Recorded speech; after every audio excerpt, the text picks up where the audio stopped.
Hey everybody, welcome to part 2 of my Vanquisher video series. In this video I'm going to show you exactly how to play the game of Vanquisher. Now if you bypass my quick overview of the game, I'm just going to quickly remind you that this is a preview copy of the game Vanquisher only. Vanquisher is a game that has not been produced.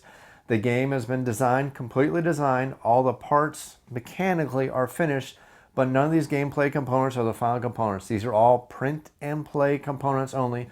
So everything you're seeing right here is not the final components of the game. Don't judge the game by what you're seeing. Judge the game by the gameplay only.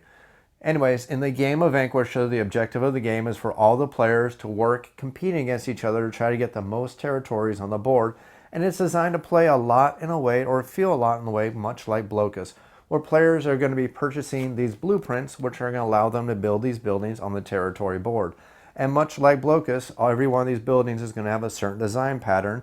And when you purchase these buildings and build them, you're going to place them down on the boards using these cubes. Now in the final release of the game, it's not actually going to be using cubes. You're actually going to get wooden bricks that are going to be shaped in various different forms that you're going to use to produce these buildings. But for the gameplay example only, we're just using these cubes. But for example, you see this building such as the church. When you build this church, you're going to decide how you're going to attach it to any one of your current buildings you have in play. And much like Blokus, you can only connect these buildings by their corners only. So you simply place the card down and you're allowed to flip the card around and place the building out any way you want, just as long as it matches the actual pattern on the card. So for example, I could build a church, attach it to my city hall, and every player does start with a city hall. And touching by the corners here, you see that this would be a legal build for the church. Of course, I could always turn the church like this and instead build my church much like this. Or if I wanted to, I could even turn it just like this, which wouldn't have much of an effect because it's pretty much the same as before. But if you take a building such as a university, which has a very unique design pattern to it, you can see that repeatedly turning the building can make some very extreme differences on how it's built across the board.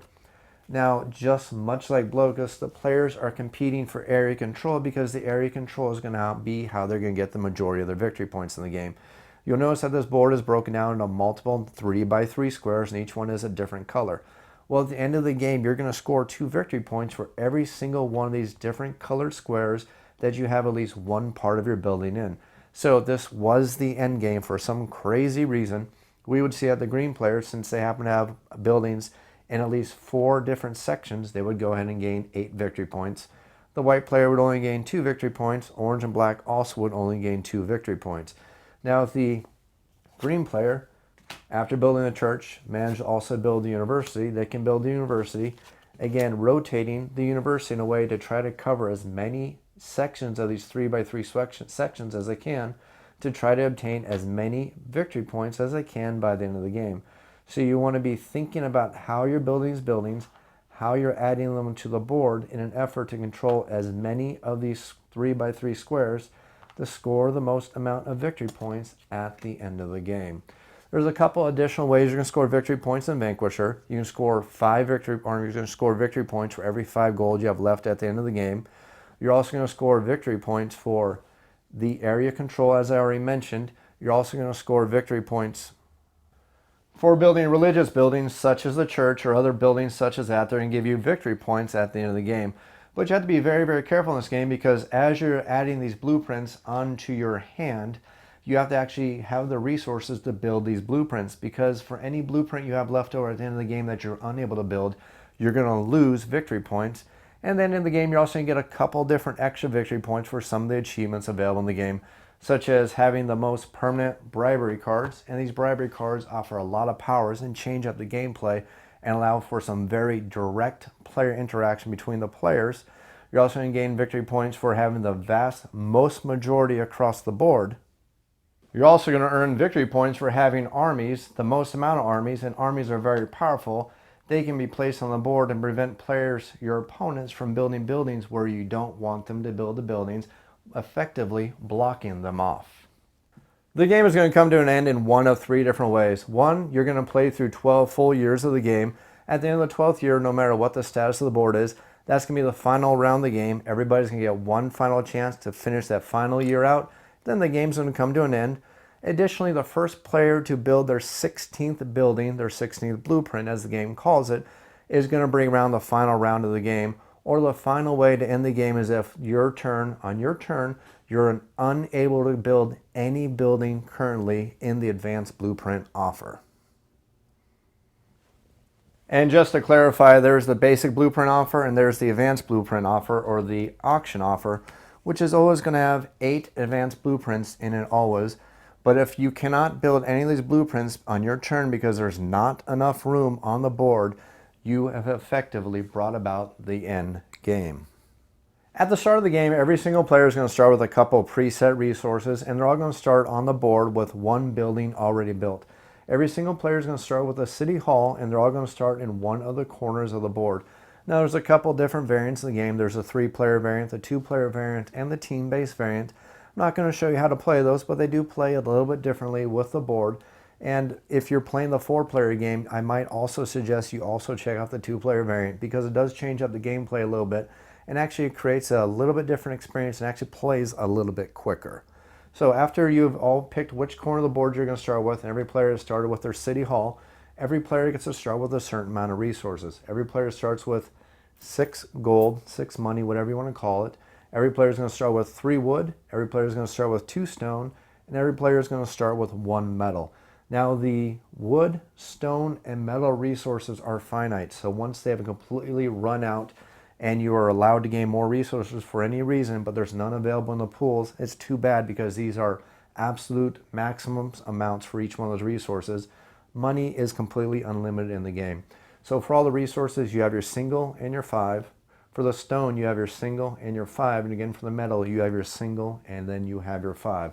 But again, these are for the banks. These are your absolute maximum amounts of resources. And if somebody has claimed all the resources of that type and you can't gain anymore, you're pretty much out of luck. Every player is also going to start with a certain specific amount of armies. Every player gets 6 of them. Every player starts out with 9 farmers. And then you also have your cubes. But again, in the full release of the game, these aren't going to be cubes. These are going to actually be little blocks and bricks, which are going to be used to quickly build your buildings. After every single player has all their basic starting resources, you're going to lay out the basic blueprints, and then you're going to shuffle the auction blueprint deck and lay out 8 auction blueprints.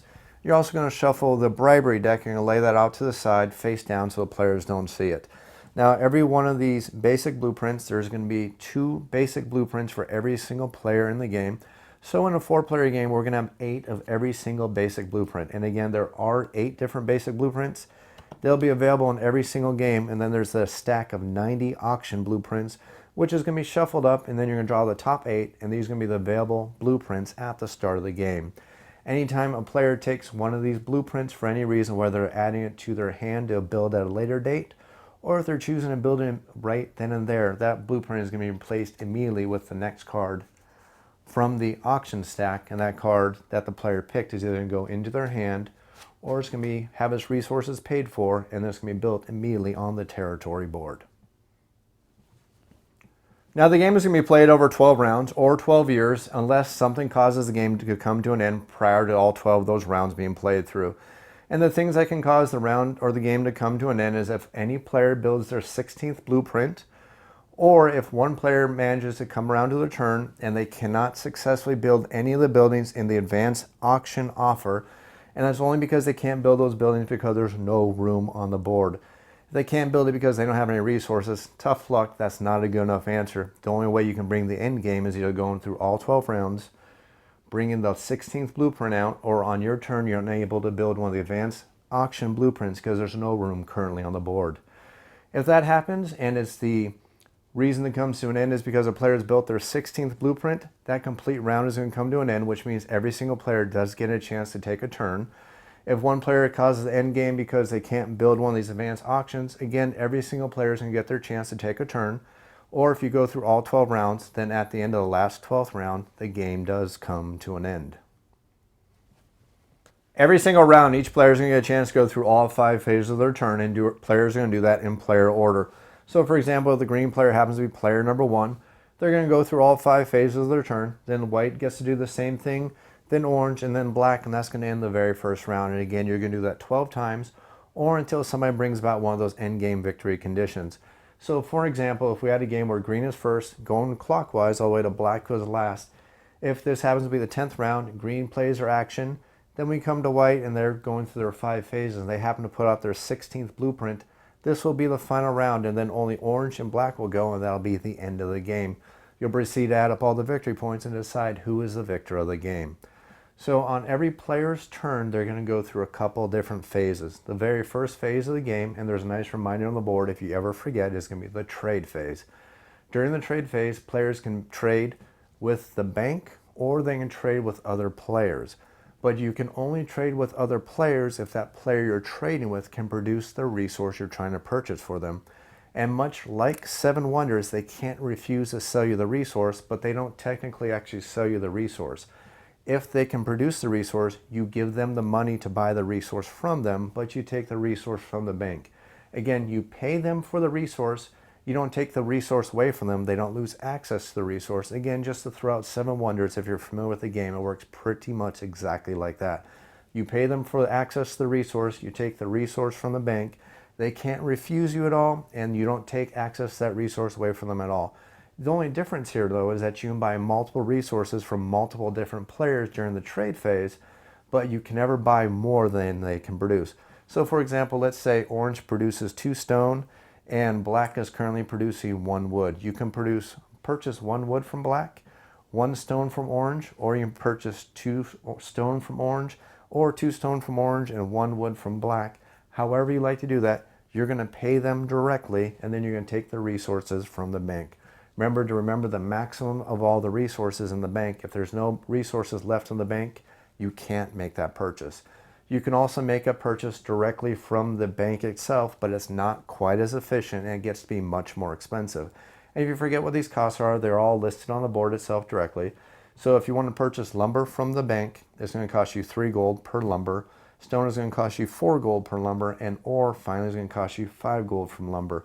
Now, if you want to purchase it from another player, you're going to see that's much, much less expensive. If black is able to produce 2 lumber, I can purchase 2 lumber from him for 2 gold, or I can just purchase 1 of those lumber from him for 1 gold, and again, 1, 2, 3 are the costs. You can also sell your resources back to the bank at a very, very steep penalty to you, because it's not quite worth it to do so, but if you're desperate for money, and it is an option completely available for you, you can sell 4 wood for 1 gold, 3 stone for 1 gold, or finally 2 metal for 1 gold. And you can do this in multiples, but you can't do this in fractions. So if I only have 7 wood, the max I can do is sell 4 of those for 1 gold only. If I happen to have 7 metal, I can only sell 6 of those for a total of 3 gold, and the 1 remainder would be left over.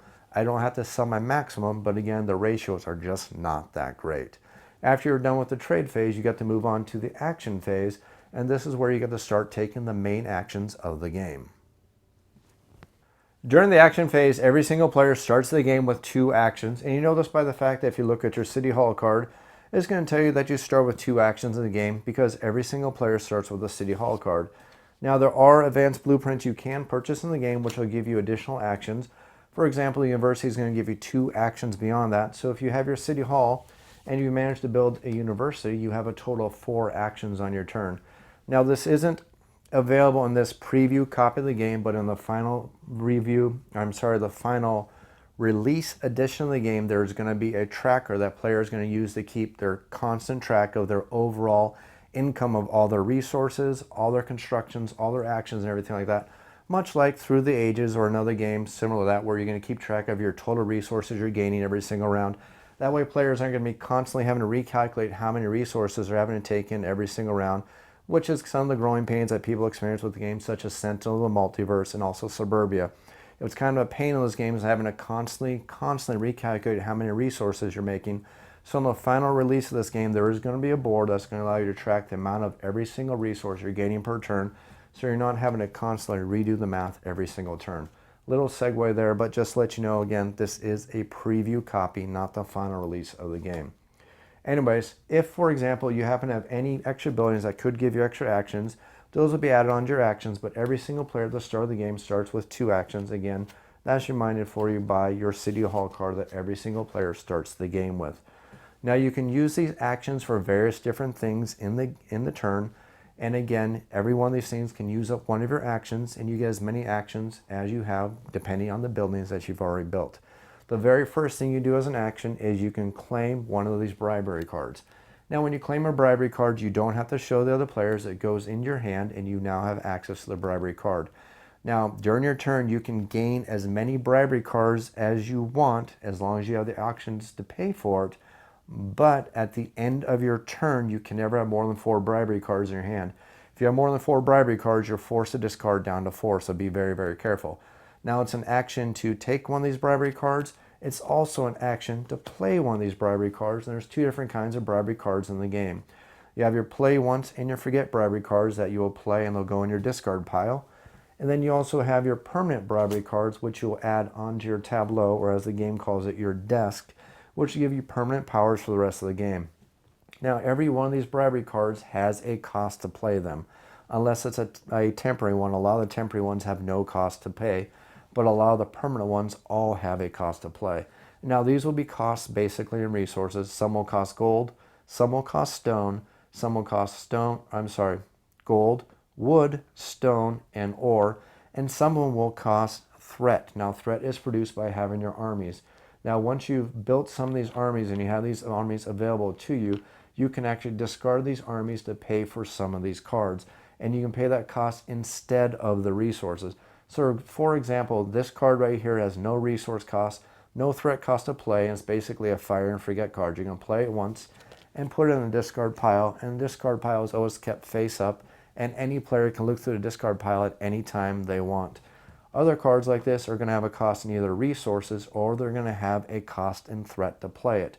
You can either play all the resources or you can pay the threat. Now, threat again is by simply having military units available, and you're simply going to remove them from your desk or your tableau. I prefer to call it tableau because that's the term I'm used to. But you're basically, if you produce these military units in the prior turn, you can basically discard them, spend them like a resource, and then put this bribery card permanently into play. Now, while we're talking about cost for cards, I'm going to go over some of these costs for cards really quick, because this also carries over for the blueprints when you're paying for some of these blueprints. Now, some of these blueprints and some of these bribery cards are going to have some of the resources listed in red instead of the standard colors. So just to give you a quick example, we have the Trade Center and then we have the Lady Vanessa card. The Lady Vanessa cards is 0 gold, 0 wood, 3 stone, or 2 threat counters, which is discarding 2 military, which basically means you park your military outside her front door and say, hey, do what I want you to do, or bad things are going to happen for you. Then you have your blueprint type of cards, which have different or the same costs and resources also. So for example, this one says it costs 5 gold, but you'll notice that there's also some of these resources that are listed in red. Anytime you have a blueprint card or a bribery card that has any of the resources in red, you only need to pick one of the red resources and pay that. So for example, to pay for the Trade Center, I need to spend 5 gold and 5 wood, or I can spend 5 gold and 3 stone. I only need to pick one of those red resources to play that card. And again, that's any red resource only, and that goes for blueprints, and that also goes for your bribery cards. Don't forget, that's what the red coloring means on those resources. You pick one of the red resources as part of the cost. During the action phase, you can also use one of your actions to purchase one of these blueprints. And I shouldn't say purchase because that's the wrong term here, because it actually costs you nothing at this point. It only costs you something once you build that blueprint. But you have to be very, very careful here, because any blueprints you pick up during your action phase go into what the game terms your drawer. Now, I like to just refer to this as your hand, but the game does use the term of drawer. But basically, you can pick any one of the face-up blueprints, whether the basic blueprints or the advanced blueprints, and you can add that blueprint to your drawer. Now, only you have access to that blueprint for the rest of the game until you build it. Be very, very careful though, because any blueprints you don't build that are left over in your drawer at the end of the game are even worth -5 victory points at the end of the game. So it's very, very risky. It's very nice to do if you see a very nice blueprint that you don't want the other players to have, because I'll let you know right now, out of all these 90 blueprints right here in the advanced blueprint deck, there's a max of 5 of some of the blueprints, and some of them there's only 1 of each blueprint, especially for the very, very powerful blueprints in the game. So if you see a very powerful blueprint that you know there's a very slim chance of it coming back up again, it may be a nice idea to take that action and to take that blueprint so you can lock in and make sure somebody else doesn't get it. But remember, you have to refill that slot, and also remember that it could be potentially worth -5 victory points at the end of the game, if you don't happen to build that blueprint during the construction phase. The next thing you can do with one of your actions is you can take 4 of the face down blueprint cards from the Blueprint Advanced Auction blueprints. Look at all 4 of these blueprints, and you don't have to show it to any of the other players. Pick one of the blueprints and add it to your drawer. Again, potentially worth minus victory points in the game if you don't build it. Then the 3 blueprints that you did not pick are going to go to the bottom of the stack. Finally, you can use your actions to move around any of your armies you have built, or have any of the armies you've built fight any of your opponent's armies. Now, armies in your resources or in your reserve are not able to do anything until you happen to build them. The only way to build your armies is by building cards such as your army camp or other cards available from the advanced blueprint offer. But once you've built these armies, they're available to be in your reserve, or they're also available for you to move from your reserve out onto the board. Now, the nice thing about these armies is they block where anybody can build a building. Once an army is on a board, no part of any player's buildings, and that goes for your own colors, so you have to be very careful not to trap yourself, can be in one of the orthogonal squares where your army is. So that's up, down, left, and right.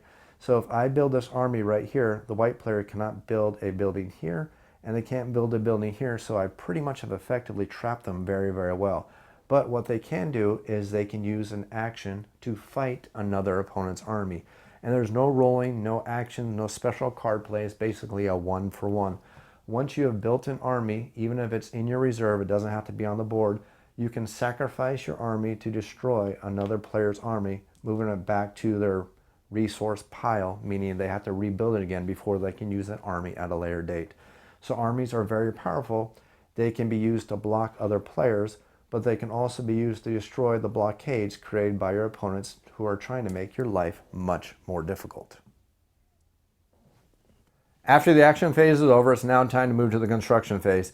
Now, I must interject here really quickly before I forget, and this is very, very important.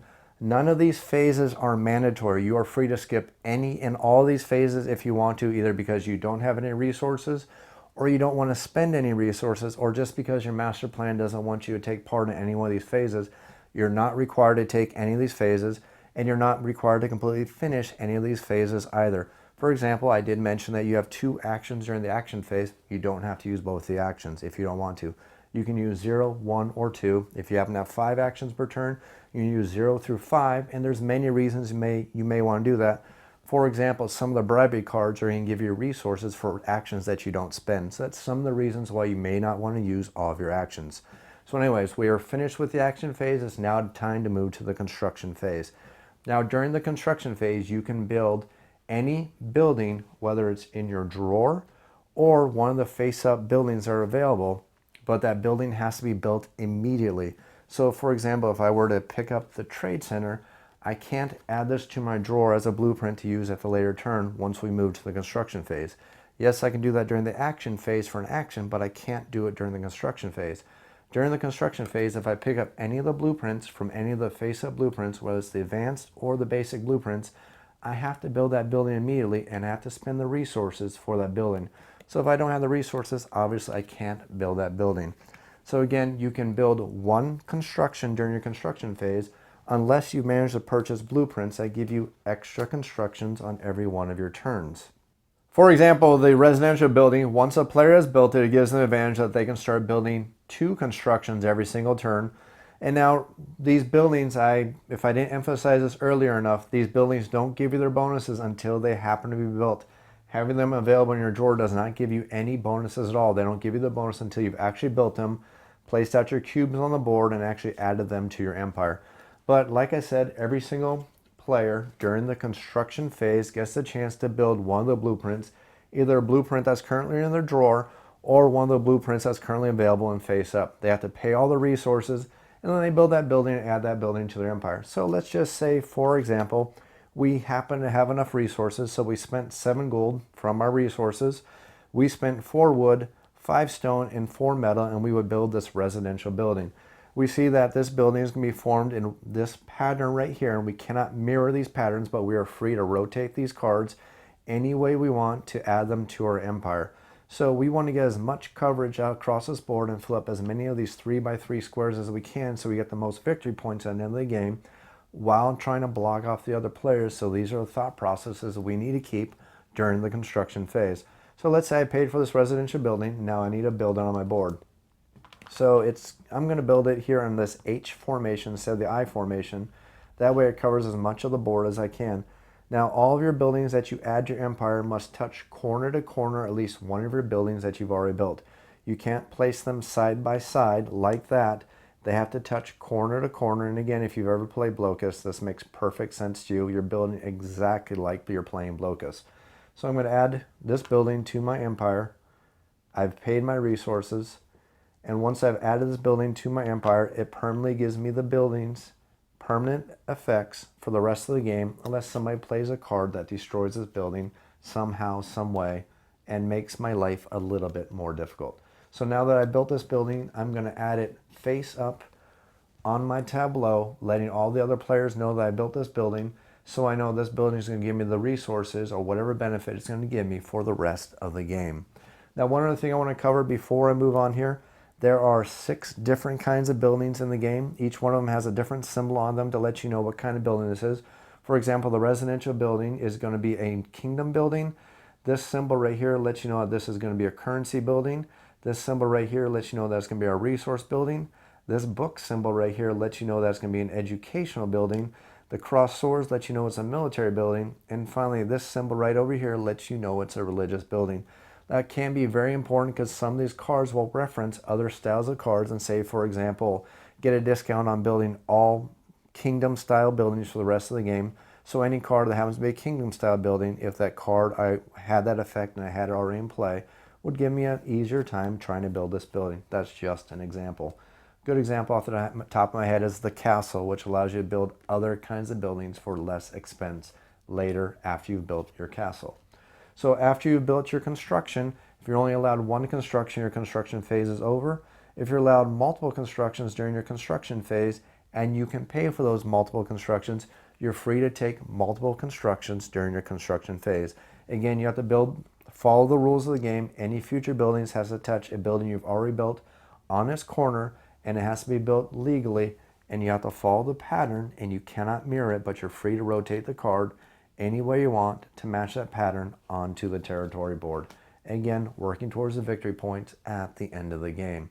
After you're done with the construction phase, you're going to move on to the collection phase, where you're going to gain all the resources that you earn depending on all the buildings that you have successfully built in your empire. So at the start of the game, you don't gain too many resources. If you just have a city hall, it's going to gain you 1 gold every single turn. But as you start building better and more advanced buildings, such as adding the blacksmith shop to your empire, it's going to allow you to produce 1 ore every turn. Adding things such as the stone masonry hut is going to allow you to produce 1 stone per turn. Adding things such as the lumberjack hut to your empire is going to allow you to produce 1 wood per turn. So all these buildings are going to work together to help you gain ever more resources during the resource collection phase.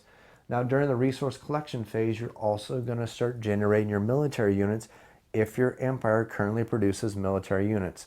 So, for example, if you happen to build your military camp, it's going to allow you to produce 1 military army every single turn during the collection phase.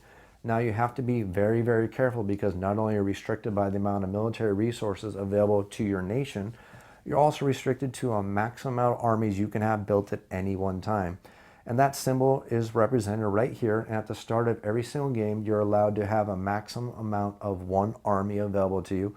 Even though at the beginning of the game you can't actually build it, but your city hall allows you to have a maximum of 1 army. If I happen to build an army camp, it's going to allow me to have +4, +1, a total of 5 armies maximum at any time. And every single turn, I'm going to produce 1 army. So during the collection phase, if I have my army camp built, I'm simply going to produce my army and place it on my army camp.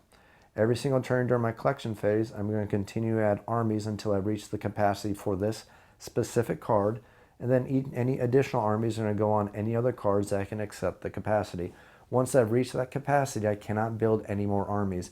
And this goes for armies you have on your buildings and armies on your board. So I can never have more than 5 armies in this example between cards and on the board. So if I happen to have 1 army on the board right here, I can only have 4 armies in my reserve. That's very, very important. Make sure you never go over the maximum amount of armies you're allowed to have.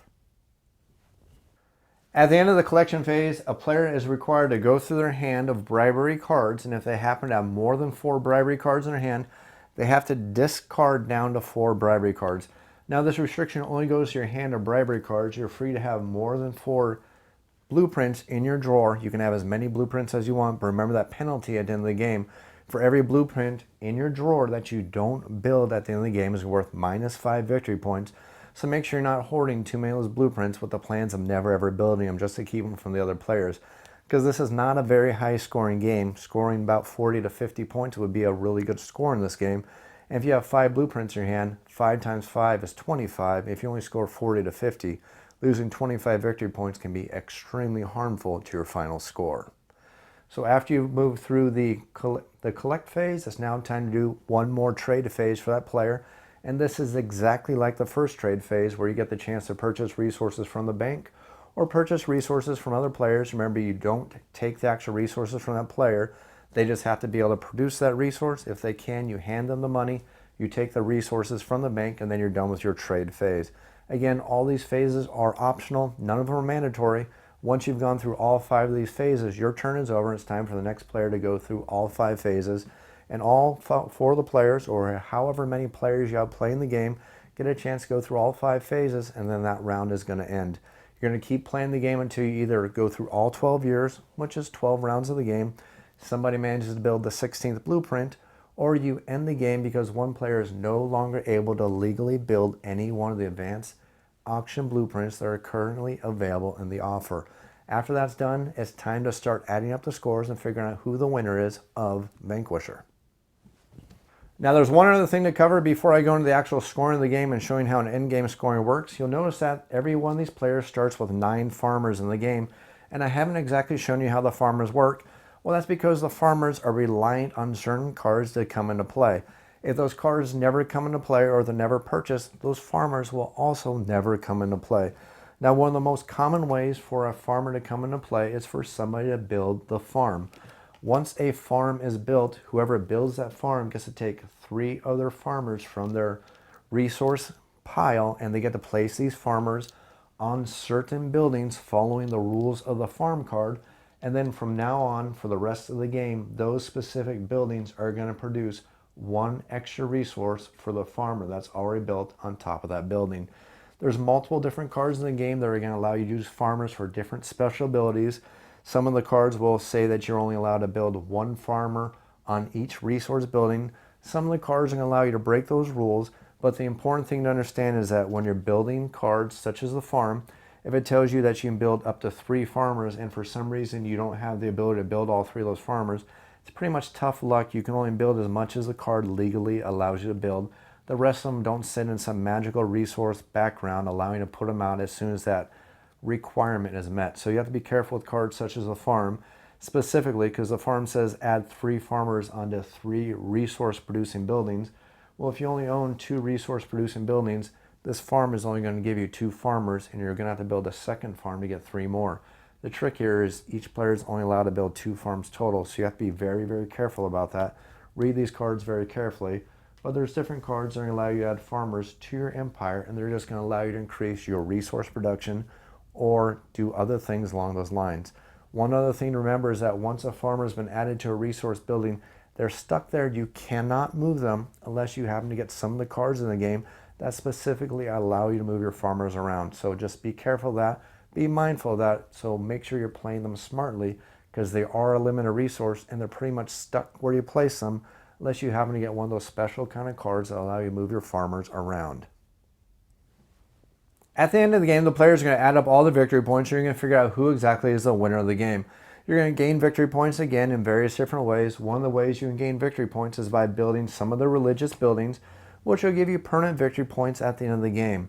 The next way you earn victory points is you're going to gain 1 victory point for every 5 gold you have left in your empire at the end of the game. The next way you're going to earn victory points is you're going to earn 2 victory points for every one of these 3x3 cubes you have at least part of one of your buildings in. So just to give you a perfect example of how that scoring would work, the green player would earn victory points such as this. He would earn 2 because he's got at least part of a building in this section, 4, 6, 8. No victory points here, no victory points here. So we get 10, 12, 14, 16 total victory points because he has part of his buildings in every one of these 3x3 squares. And that's how many victory points the green player would get for having their territorial advantage. Players also going to earn victory points for certain achievements, and only one player gets to earn the victory points for the achievement, and there are 3 different achievements available in the game. The very first achievement in the game is going to be the Knight achievement, which means if you have the most military units available, and that doesn't mean back in your resources, this means either on the board, active on the board, or currently in your supply and ready to be deployed, you're going to get the Knight achievement. And the Knight achievement is going to give you 1 kingdom point or 1 victory point for every 2 military units you currently have available to you. The next thing is going to be the Apprentice achievement, which is going to give you 1 victory point for every single permanent bribery card you have in play, as long as you are the player with the most permanent bribery cards in play. And then finally, there's going to be the Vanquisher achievement, which is going to be given to the player who has the most area control out of the entire territory, meaning you have most buildings in the most amount of these 3x3 squares. That's going to be worth an additional 7 victory points at the end of the game. Players are going to add up all the victory points, and whoever has the most amount of victory points is going to be the grand winner of Vanquisher. I hope you enjoyed this tutorial video for Vanquisher the game. Now again, I just want to re-emphasize this was a preview copy of the game. None of these components were finalized. This is just a video to give you an idea of how the game actually plays itself. If you enjoyed this video and you want to see more just like it, please subscribe. As always, you can leave comments in the YouTube comments down below, or feel free to email me at offtheshelfboardgamereviews, that's OTSBGR @gmail.com. Thanks for watching.